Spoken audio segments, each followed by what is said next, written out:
Assalamualaikum warahmatullahi wabarakatuh. Selamat pagi. Pada kesempatan pagi hari ini, saya ingin menyampaikan materi berkaitan dengan memahami jadi memahami konsep dasar pemrograman sistem web. Jadi ini termasuk kategori fundamental dasar ya. Kemudian nanti yang akan saya bahas di dalamnya itu akan saya jelaskan berkaitan dengan seperti apa layout atau topologinya ya. Kemudian akan saya sampaikan script HTML ya, script HTML, kemudian contoh editor seperti Notepad, kemudian Dreamweaver dan penyampaian berkaitan dengan browser ya. Video ini bukan ditujukan untuk belajar membuat web ya, bukan, tapi video ini tujuannya adalah memahami konsep dasarnya. Jadi infrastrukturnya itu web itu di programnya itu seperti apa sih sehingga bisa menampil sampai sisi pengguna yaitu pada aplikasi browser ya. Oke, yang pertama yang akan saya bahas yaitu berkaitan dengan topologi ya. Topologi. Jadi misalkan di sini ada sebuah browser ya. Ini saya beri nama misalkan browser. Oke. Kemudian di sebelah kiri itu misalkan ada yang namanya file web ya, file web. File webnya ini salah satunya ada yang namanya file.html ya. Ekstensinya adalah HTML. Ya file web itu macam-macam, ada file HTML, ada file PHP misalkan ya. Nanti yang akan saya bahas di sini, yang di video ini, video pertama ini nanti berkaitan dengan yang HTML ya. Oke. Kalau browser ini apa? Browser ini contohnya ya Mozilla, Google Chrome ya, yang fungsinya nanti untuk menampilkan script dari file HTML. Jadi kalau yang file HTML ini langsung bisa diakses oleh browser. Ini langsung bisa diakses oleh browser. Ini langsung bisa ya. Jadi bisa diakses. Misalkan tanpa server pun bisa ya. Ini bisa langsung diakses oleh browser. Ini bisa diakses ya.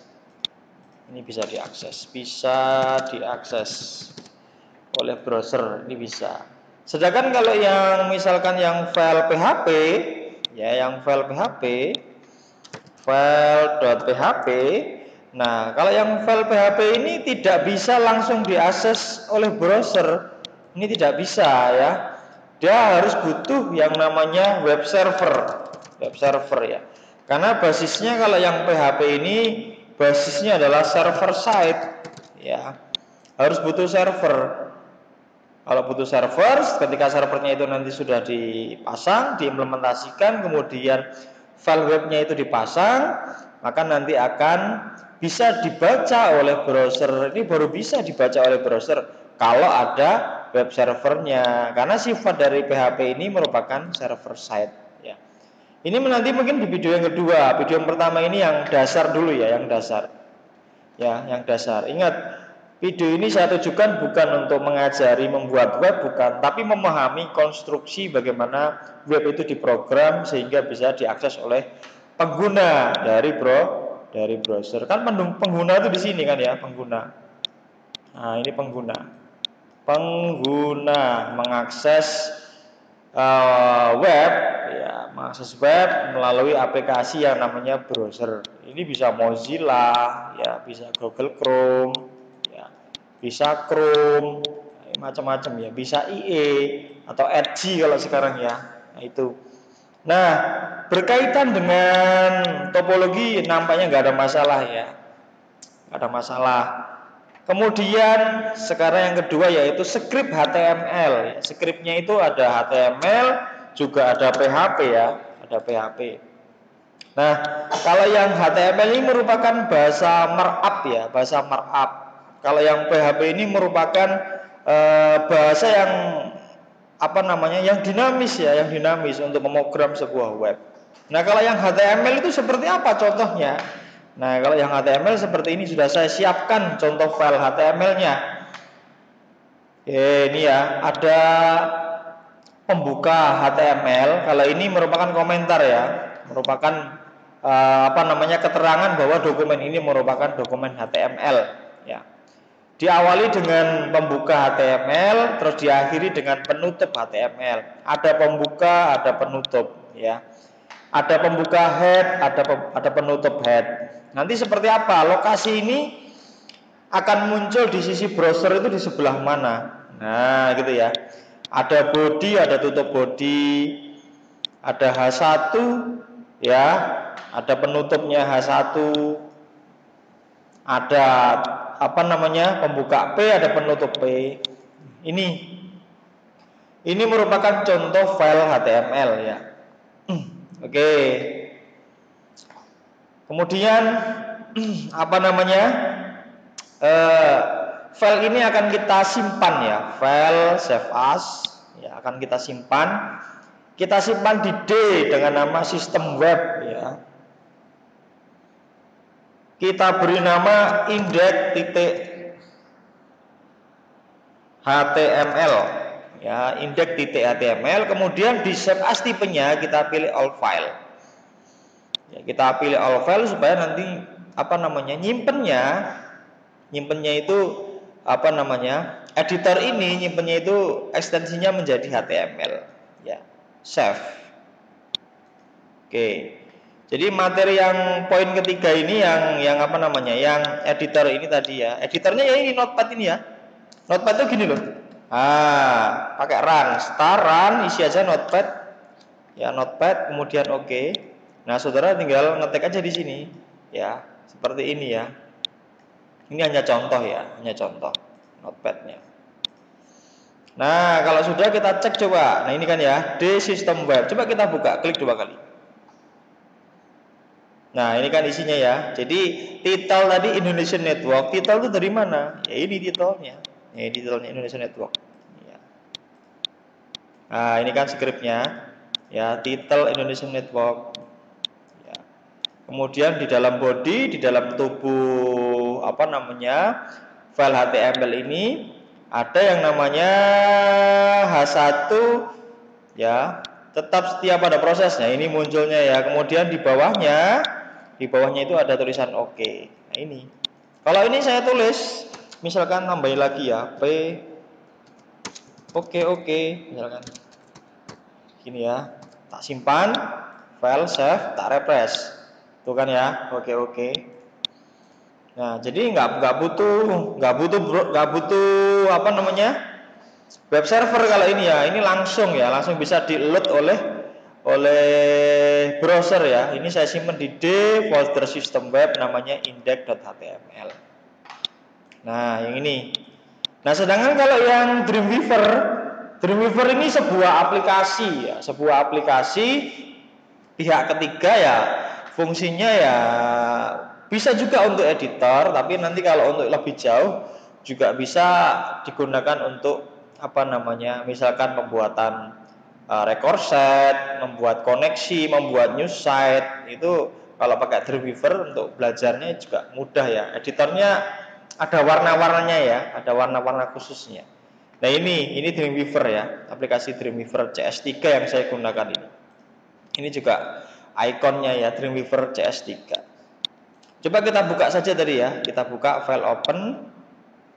Kita buka, lokasinya ada di dalam D, kemudian sistem web. Nah, kemudian kita buka. Nah, ini ya. Kalau tadi kita buka pakai Notepad, sekarang kita buka menggunakan aplikasi editor Adobe Dreamweaver CS3. Ini kelihatan di sini ya. Nah, kalau pakai Dreamweaver itu kelihatan ada kode, ada split, ada desain. Jadi kalau pakai split itu kelihatan antara lembar coding dengan lembar hasil view-nya. Ini kelihatan. Nah, kalau desain ini kelihatan kelihatan desainnya ya, kelihatan desainnya langsung seperti itu. Oke, kalau kita tampil langsung di desainnya ya bisa. Baris terakhir misalkan, baris terakhir file save ya, kita refresh di sininya. Tuh kan, nah itu enaknya pakai editor deliver ini ya, kita nggak perlu memikirkan script ininya ya, kita tinggal tulis aja sesuai dengan wizard yang ada di sini, kita pakai wizardnya ya pasti bisa.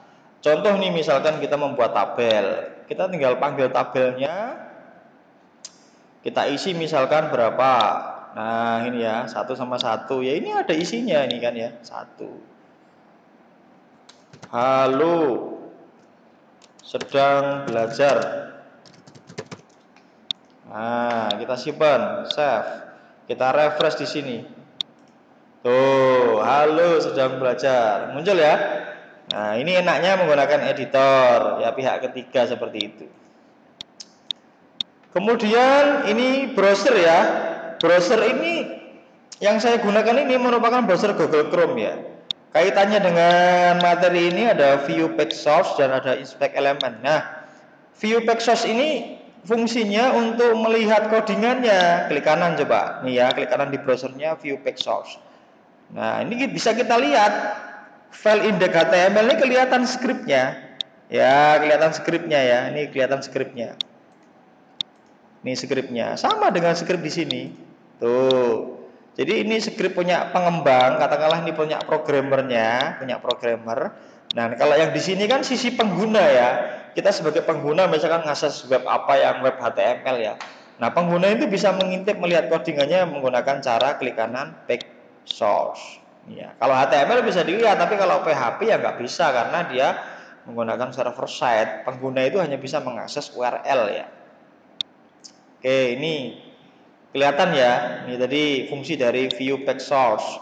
Nah, sekarang yang terakhir berkaitan dengan inspect element. Nah, kalau inspect element ini kita melihat, misalkan ini kita blok ya, kita blok di bagian ini, elemen ini kita klik inspect. Nah, inspect element ini fungsinya, script ini di baris ini yang sedang aktif ya. Kita bisa lihat, contoh misalkan tetap ini tak silang, tetap setiap ada proses kita inspect. Scriptnya ternyata H1 ya, terus ditutup dengan H1. Paham ya? Ini tadi merupakan dasar banget ya berkaitan dengan memogram sebuah sistem web dasar ya. Ada ada diawali dengan topologi, kemudian script, kemudian pengenalan editor dan pembahasan mengenai browser ya. Oke, ini belum sampai yang PHP ya. Kalau PHP nanti berbeda, dia harus harus ada server setnya, harus ada engine web servernya, ya. Mudah-mudahan video singkat ini ada manfaatnya ya, ada manfaatnya. Saya akhiri billahi taufik wal hidayah. Assalamualaikum warahmatullahi wabarakatuh.